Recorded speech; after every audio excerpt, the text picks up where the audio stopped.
Hoje o futebol brasileiro perdeu em tudo.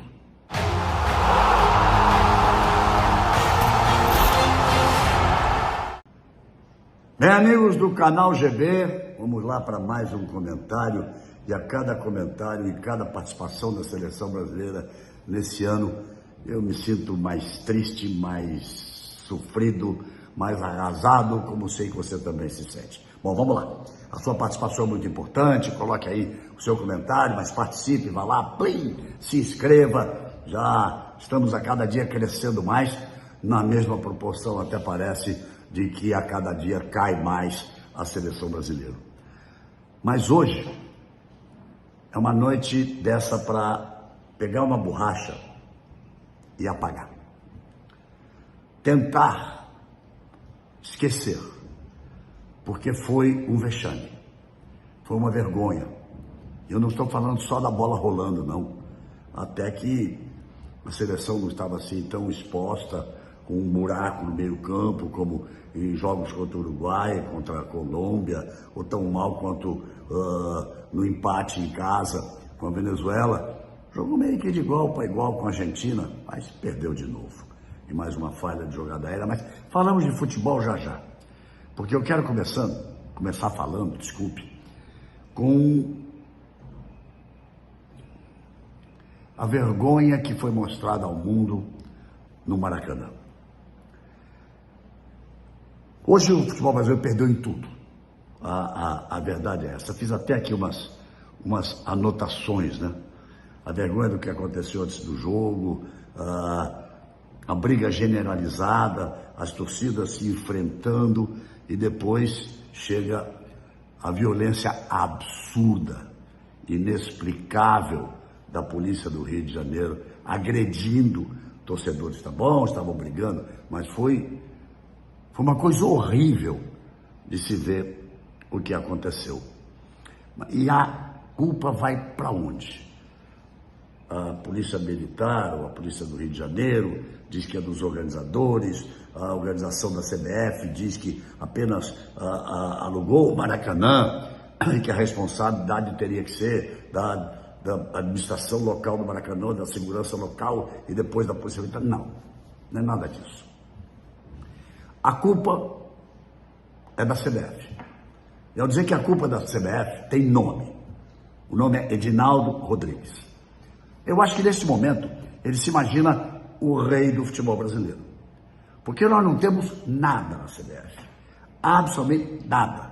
Temos o Rodrigo Paiva, que foi diretor na época de Ricardo Teixeira, durante tantos e tantos anos, pessoa com quem eu sempre me dei muito bem, mas que está ali ao lado do Edinaldo, e não tem mais ninguém.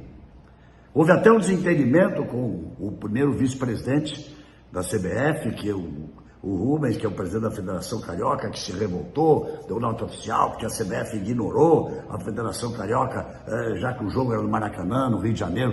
Pode até ter certa razão. Eu não quero entrar na briga dos dois, porque para mim o ideal seria que o Edinaldo e o Rubens dessem as mãos e sumissem do futebol. Isso para mim seria o ideal nesse momento. Mas organizar um jogo de Brasil e Argentina, sem imaginar que seja necessário separar as torcidas, isolá-las, colocar ali uma segurança, até como foi feito pela Conmebol no final de Fluminense e Boca Juniors, depois de todos os problemas, de toda a violência que aconteceu 2 dias antes do jogo, véspera antes do jogo, cavalos galopando nas areias de Copacabana, gente batendo para tudo que é lado. Mas no jogo, as torcidas estavam separadas, entraram por lugares diferentes. Então é um absurdo do senhor pseudo-rei do futebol brasileiro, Edinaldo Rodrigues. Nós não temos um diretor de seleções, nós não temos um coordenador de seleções, nós não temos ninguém, a não ser a vontade dele. 2 técnicos interinos no ano é um absurdo, é uma vergonha para a história do futebol brasileiro. 2 técnicos interinos e agora, eliminatórias voltam só em setembro do ano que vem. Tem 2 amistosos. Queríamos tanto esses amistosos importantes, agora contra a Inglaterra e contra a Espanha, na Inglaterra e na Espanha no mês de março, e aí vem a Copa América em junho. O presidente da CBF diz que em junho já teremos o Carlo Ancelotti. um dos principais, se não o principal técnico do futebol mundial, como técnico da seleção brasileira. O Ancelotti alguma vez disse sim? Ah, mas ele vem. O presidente da CBF disse que acertou com ele e que ele vem. Então, e se não vier? Continua o Diniz, sem tempo para trabalhar, para tentar impor à seleção brasileira o mesmo futebol que conseguiu impor ao time do Fluminense? Então foi uma vergonha. A Argentina saiu de campo e o Messi disse: "No vamos, no hay partido".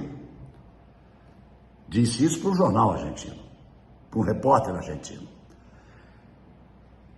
Eu não vi ninguém da CBF em campo tentando fazer nada. Eu vi o presidente Edinaldo em pé, de braços cruzados, antes dos jogadores entrarem em time em campo, sorrindo, o rei do futebol brasileiro, o pseudo rei do futebol brasileiro. Depois eu vi o presidente da AFA, Associação de Futebol da Argentina, conversando com o seu jogador, conversando com o seu técnico, conversar com a arbitragem. Ele que conseguiu fazer os jogadores da Argentina voltarem a campo para que tivéssemos partida. Muito bem. Qual era o clima para esse jogo? Péssimo, horroroso. Crianças chorando, desesperadas, mães com crianças, pai com criança, tem gente tentando, sendo esmagada nas cercas, tentando pular as cercas, tentando pular para dentro de campo. Jogadores argentinos preocupados com parentes que estavam no meio daquela pancadaria. E a briga generalizada de torcedores aí nunca vou estar de lado nenhum quando aparece a violência. Muito bem, vamos para o jogo. Até que não tinha aquele buracão no meio campo que teve no jogo contra a Colômbia. Não eram 2 volantes e esquema maluco de 2 volantes e 4 atacantes. Não, estava um pouquinho mais composto o time. Mas não sei que o Gabriel Jesus é titular da seleção até hoje. Não sei ainda. Não sei como vamos jogar com os laterais tão ruins, trocou o lateral esquerdo. Não adianta nada sair um, entra outro, continua o mesmo na direita. Não temos laterais no futebol dos maiores laterais da história do futebol mundial. Muito bem, joga aqui, joga ali, o Brasil teve uma chance pela jogada do Gabriel Jesus, do Martinelli, que chutou, o goleiro fez grande defesa, a Argentina deu uma catimbada no jogo, segurou, depois caiu, tomou tapa, caiu, rolou, virou para cá, virou para lá, o Messi não tinha condições de jogo, saiu atendido, mas a Argentina foi lá e fez o papel dela, fez 1-0. E como é que terminou? Virei aqui minhas anotações, terminou com mais uma derrota.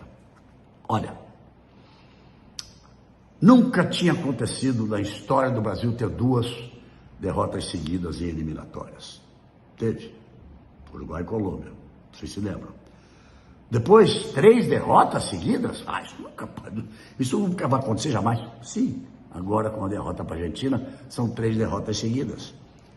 E foi, então, a primeira derrota do futebol brasileiro jogando em casa na história das eliminatórias. É a primeira vez com 3 derrotas seguidas. É a primeira vez com 4 jogos sem nenhuma vitória. É o pior ano da história do futebol brasileiro. Não adianta fazer cálculo aqui, quem queira defender o treinador, o Diniz, ou aquilo que se esteja fazendo. 55% de derrotas. Em 1940 tivemos 57% de derrotas. Peraí, não tem nada uma coisa a ver com a outra. É uma grande vergonha. Eu vou ler 2 coisinhas aqui. Futebol brasileiro esse ano com 2 técnicos interinos. Foram 5 derrotas, 1 empate e 3 vitórias. E essas 3 vitórias contra Guiné, contra Bolívia e contra Peru, com todo respeito ao futebol desses 3 países. É isso, é exatamente isso o que aconteceu. E aí eu vou para a classificação. Com 6 rodadas. Em primeiro, Argentina, 15 pontos. Em segundo, Uruguai, 13 pontos. Em terceiro, Colômbia, 12 pontos. Em quarto, Venezuela, 9 pontos. Em quinto, Equador, 8 pontos. Em sexto, Brasil com 7 pontos. Sexto, terminasse hoje as eliminatórias, que só voltam em setembro do ano que vem, graças a Deus, o Brasil estaria na última vaga de classificação, brigando ali com o Paraguai para ver se vai em 7º para disputar um jogo extra.